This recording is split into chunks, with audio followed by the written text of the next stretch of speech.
Hi, my name's Phil. I like to talk about politics, and in these videos, there's a weekly little look at some of the comments that I get on my videos, quick short ones which just need a reply, hopefully of just a few minutes each, certainly not worth doing a whole video on. First of all is more of a channel related one. So you get these comments now and then, so I'm inviting you over to Jeff Taylor's channel, Brexit channel, where commentators of a different persuasion don't get shadow banned for out debating the Remain posters. Anyone interested? Now, you do get these every now and then, and I can only draw one of two conclusions because I think it's fairly obvious if you look through the comments on my videos. There's loads of comments of people disagreeing with me. They're still there. They don't go anywhere. So any accusations about me blocking comments or banning comments, which I don't do, will usually be of one of two things. First of all, they may be just saying it to try and give the impression to someone who sees that comment as soon as it's posted that this is the sort of thing that goes on. Or it may be that they themselves have made a comment that has fallen foul of the YouTube algorithm and it's YouTube that have removed it. So just to show a couple of things, I did actually say to this person, there is actually only one person I've ever banned off my channel. That's it there, someone called Bert. I think that was for basically threatening murder on one of the posters. I don't even ban people or remove people who are personally rude to me because, you know, water off a duck's back. I don't care what these people think. You can see there, I don't block any words. I don't block anything. These are my settings for the things. Do stuff about these comments. There's nothing there. It doesn't matter what you say. That's not going to happen. But what does happen is this. So when I look at comments, for example, this is what I see. So publish comments with all the comments there. Then you can see several thousand in a tab called held for review. Now that's the YouTube algorithm thinks there's something dodgy about those. Yes, I could go through them all and manually reinstall any that actually are fine. And I'm sure some of them are genuinely fine. It's just the algorithm, being a bit touchy. But then given some of the comments that don't get filtered out by the YouTube algorithm that are actually genuinely dodgy, even though, as I say, I don't really do anything about them unless they are, threatening violence on someone, in which case I do report them.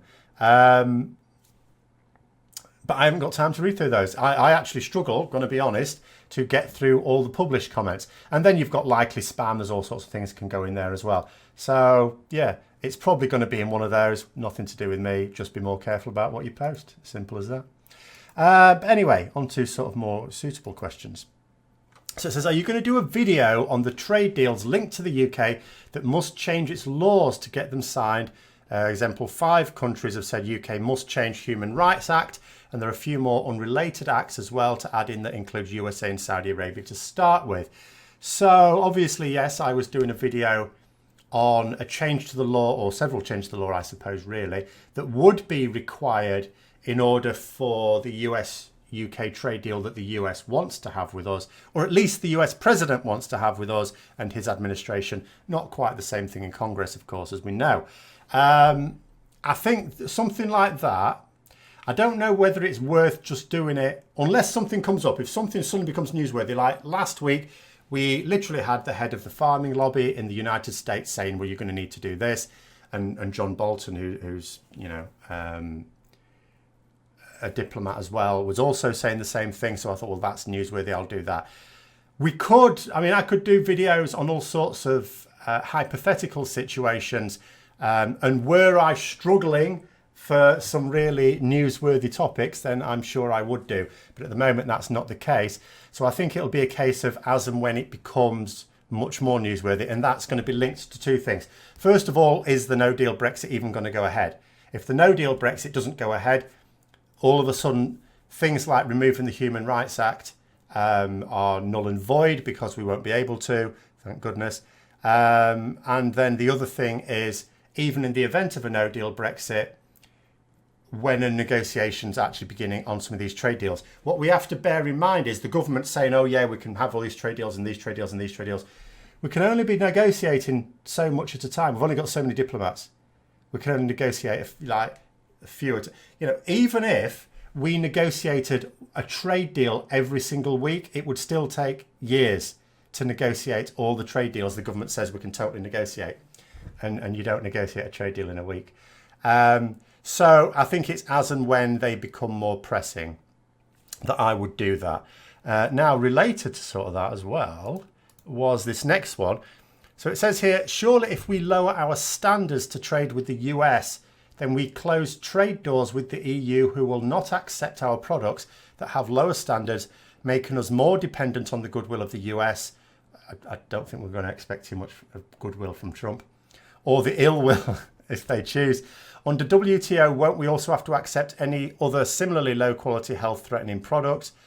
Brexit, the gift that keeps giving shame about taking back control our democracy and getting sovereignty back into Parliament. I mean, who wouldn't feel joy about giving our ineffectual, self-serving Eton old boys more power than they abuse now? So, on to the first one. So let's start with first. So, if we lower our standards in law, it doesn't mean to say that all food producers will lower their standards. Some of them will produce food for the higher end market anyway. So for example, when you've got Jacob Rees-Mogg saying he's not worried about chlorinated chicken, no, that's because he's not going to be eating it. He's going to be getting his chicken from, I mean, he's in Somerset, presumably there's chicken farms in Somerset. So he'll get it from some local free range farm. So he'll know exactly where it's come from, even if they change labelling law. So it's difficult to know whether your chicken is chlorinated or not. You know, presumably they'll still be labelling and some sort of standards to be able to tell whether it's free range. So he'll just be getting that.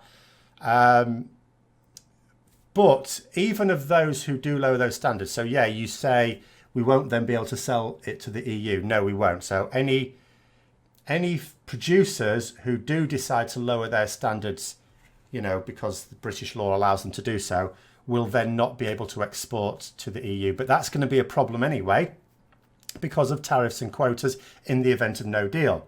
And if we do get a deal, then we can't get this US deal. So, you know, the two are mutually exclusive there. But what I also said at this point is what we may find happens is that if it is possible for EU producers to still produce and export to the market in the EU, they will keep their standards high and they'll do that. We might end up in a bizarre situation where at the moment we already import a lot of our food, that the proportion of food we import, and therefore, in other words, we're reliant upon the world for our food, just increases. You know, so perhaps we rely on the cheaper imports from the US, which we can't possibly compete with. Everyone keeps, you know, well, not everyone. Some people point to the fact, well, they've got to pay transport costs to get it across the Atlantic. Yeah, the economies of scale with US farming are, and the extent to which they cut corners are such that they will still undercut British producers. You know, you believe that. So the British producers may still be forced to be catering for the higher end market in this country and the EU. So it would mean as soon as we sort out some system of exporting goods, that we still end up exporting the bulk of the food that we produce and importing the food that we actually consume, or that most people consume anyway. And then it says here, under WTO, won't we also have to accept any other similarly low quality health threatening products? No, I mean, WTO rules are really a catch. You know, if you've got a separate agreement with another country, then that subsumes effectively the WTO rules. But obviously the way we'll be doing this is by lowering our standards of law. So in a way you're right, but it's nothing to do with the WTO as such. You know, if we lower food standards, if we remove the rules that maintain them at the moment, or change the law so that our standards are lowered, then of course we'll be importing from other countries as well, that will be selling us their low-end scrag as well. But that'll be nothing to do with WTO. That'll be just the fact that they'll be, you know, those goods will be legal in the UK and therefore they'll be legally allowed to export them to us. Next one. It's we have the most biblically inept and clueless government. It's a bit unfair that I can't actually think of a biblical government that's as inept as this one. But anyway, any by extension Tory party imaginable, and Corbyn has resolutely failed to capitalise or recognise any advantage or even win the most rudimentary of arguments. Now, I'll just sort of stop it there. I mean, on this point, I've sort of said this before. I keep saying this. The issue with Corbyn, he hasn't provided effective opposition. That's clear. Madness to try and argue against that. He's been totally ineffective in Prime Minister's questions. But there's a combination of factors here. One is it because he's just incapable, or because he clearly sees a benefit in he thinks the Tory party are destroying themselves. So why not stand back and watch the show and then, you know, step into the breach once they've torn each other to bits?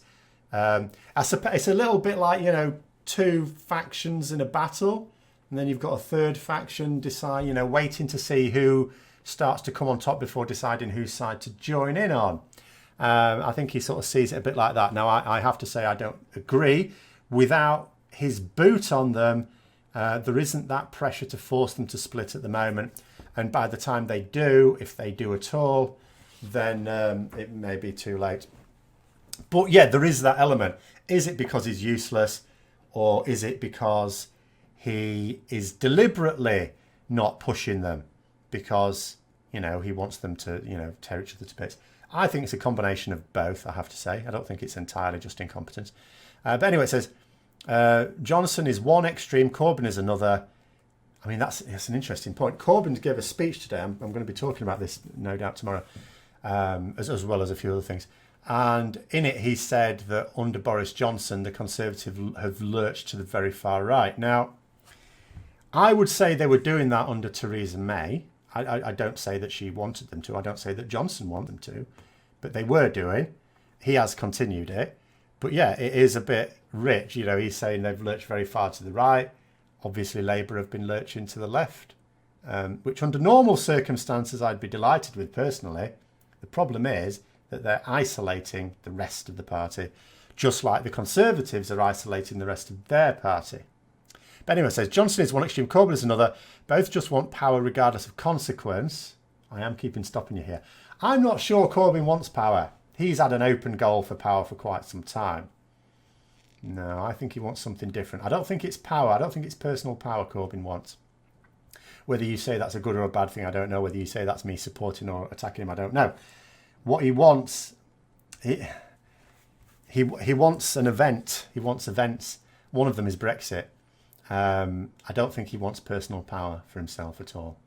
He certainly doesn't strike me as wanting that. But what he does want, I will agree, he wants, regardless of consequence. I agree that Johnson wants power, again, regardless of consequence, and that ensures that neither has any hope of uniting or piloting the country to anything but disaster. I mean, again, I'm not going to disagree with that, because neither of them have made any attempts to unite at all.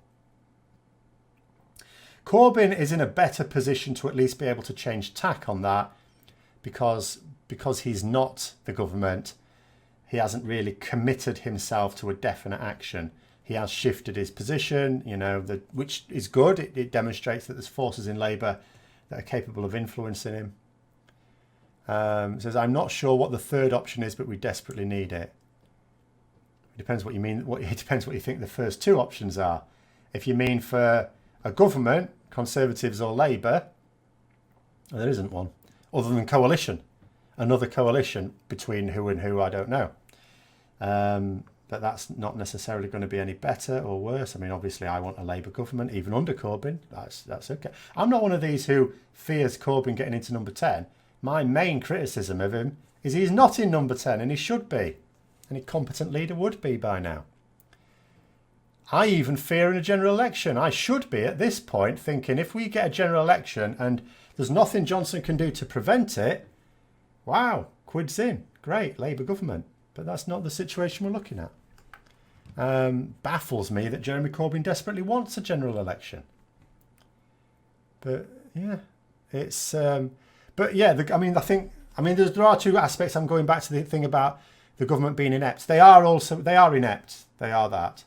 But also part of it is not incompetence. Part of it is deliberate. You've got to bear in mind, for them and their backers, then even a no-deal Brexit doesn't hurt them. It may hurt Boris Johnson politically. It's amazing to think that it wouldn't, but politics is in such a weird state at the moment. Who knows who? Someone. I mean, that's the thing about politics. Usually someone has to win. You know, and it's, you look at each individual party or person that might win politically out of this, and you think, none of them stand to gain from this, but someone will. Someone has to be Prime Minister even after a general election. even if it's a Prime Minister of a minority government, as has happened at the moment with, well, first of all, David Cameron, then Theresa May, now Boris Johnson. 3 Prime Ministers of the... Actually, no, no, I'm being stupid. No, David Cameron had a majority. It's Theresa May that pissed it away, get it right. Then Boris Johnson has inherited that. Don't know. I mean, we'll just have to see, won't we? I am going to be musing on what Parliament may be doing in the first few days of them sitting again tomorrow. Right, this was regarding Dominic Cummings, of course. So this was on the People's Choice, the Viewer's Choice options for last week, but it wasn't really selected, so I did it anyway. Isn't he the sort of unaccountable, unelected public servant the Brexiteers detest? Well, so they say. It always seems to be a different matter when they're supporting someone, so they're quite happy with Dominic Cummings. But yeah, Dominic Cummings, I went through in the video, ultimately he's a prime ministerial advisor. So he is unaccountable, paid for by public money, so he's a public servant, and unelected. He's appointed by the Prime Minister. Now that's all fine. But what an advisor is supposed to do is just that. The Prime Minister calls Dominic Cummings over and says, Dominic, I've got this policy I'm mulling over. Let me know what you think. And Dominic Cummings, tells the Prime Minister what he thinks about it. And the Prime Minister thinks, oh, very interesting. Maybe talks to some other advisors, talks to the civil service, and then forms his policy. That's all. Well, obviously speaks to Cabinet as well, you would imagine first, and then forms his policy. That's how it's supposed to work. What the Prime Ministerial advisor is not supposed to do is to go around terrorising civil servants. I'm not going to say they're not supposed to talk to them. He works at number 10. You have civil servants who also work at number 10. Obviously, he's going to talk to them now and then. But he's not supposed to go around telling them what to do. He's not supposed to be talking to the public about, government policy. If he wanted to offer his own personal thoughts on certain ones, okay, that's not supposed to happen. They're supposed to be in the background, much like civil servants themselves. He's certainly not supposed to be announcing government policy, and he's definitely not supposed to be dictating it. So he is absolutely the unelected bureaucrat, if you want, that the Brexiteers always go on about. And I had a thing on Twitter recently as well where someone going about unelected bureaucrats is this and this and this, they're all unelected. And you go, you name me one person who's unelected. They tried to name someone that, no, they're elected. In fact, the person they picked on was elected by hundreds of thousands of people. It wasn't even like a small number of people. So, yeah, it's absolute madness. There is not a single influential person within the EU Parliament, the EU Commission, or the EU Council that is unelected. But there are ones in the British government. And yes, that is ultimately it.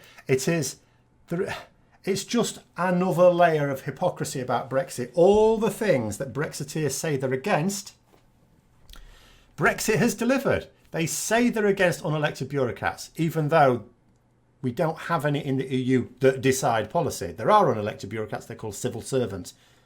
They exist in the EU, they don't decide things. But we have them in this country, in our own government. They say that they're against immigration, but immigration is increasing because of Brexit. It has to.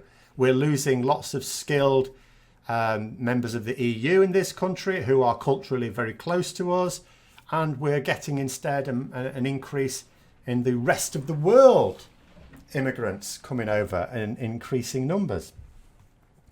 Everything they say they're against, they're actually for, and vice versa. And last one. So it says, one of the crazier things about all this, here's Britain facing a massive crisis, and what does Parliament do? They go on holiday. I mean, they shouldn't have gone on summer recess. It is summer recess, it's not holiday. I keep on to feel I have to point this out. When they have a recess, that's not MPs on holiday. Some of them will have gone on holiday. Okay, they'll have taken a break with their families. Not the whole time, not the full 6 weeks. It's 4 weeks, there's still 2 weeks to go. But, some of them will be and some of them have done now. Plenty of them have not. I mean, I know my local MP, I don't know whether he took any time off at all, but he's certainly been active because that's what they do. They go back to their local constituencies, most backbenchers anyway, and they're active in their local constituencies. I will agree that there are more important things to do. It's a national crisis. Parliament should not have disbanded. Well, they haven't disbanded, but, gone off for recess. I mean, Greece, for example, had a national crisis, new government, and they decided they were going to carry on, and they did. Ours didn't. And it's a weird situation at the moment. Like, a lot of people are blaming the government for this. Like Jeremy Corbyn is saying he would back, and so did John McDonnell, who's the shadow chancellor, saying that they would back Parliament being recalled. Well, they could have stopped Parliament going into recess in the first place, but they didn't. So it's not the government that decided, oh yeah, we're going to have a summer recess. Parliament did. Parliament could have stopped it. Now, as far as I understand it, Parliament can now not recall itself early. I don't know of a mechanism for doing that. The government can. The government can suggest that Parliament comes back, but they're not going to. Because at the end of the day, we know what's going to happen as soon as Parliament forms again. They're going to be opposing Johnson. Well, he doesn't want that. He doesn't need Parliament to do anything at the moment, and he doesn't want Parliament to do anything for a few months, in fact. So he's obviously not going to recall it early, so they've missed the boat there. But the other thing I will point out is obviously there have been MPs, including some backbench MPs, who have been very active discussing having cross-party discussions about what to do to stop Boris Johnson. But at the same time, those discussions could have taken place with Parliament still sitting. Yeah, Parliament should still be sitting. They never should have gone off for the summer recess at all. There was no justification for it, because although yes, we do need our MPs to be paying attention to their local constituencies as well, this is rather more urgent and way more important, it has to be said. Those are my comments on this week's Little Offerings. Thanks very much for watching. Hope you found the video interesting. If you did, don't forget to click the like button and subscribe to the channel. And until next time, I'll see you later.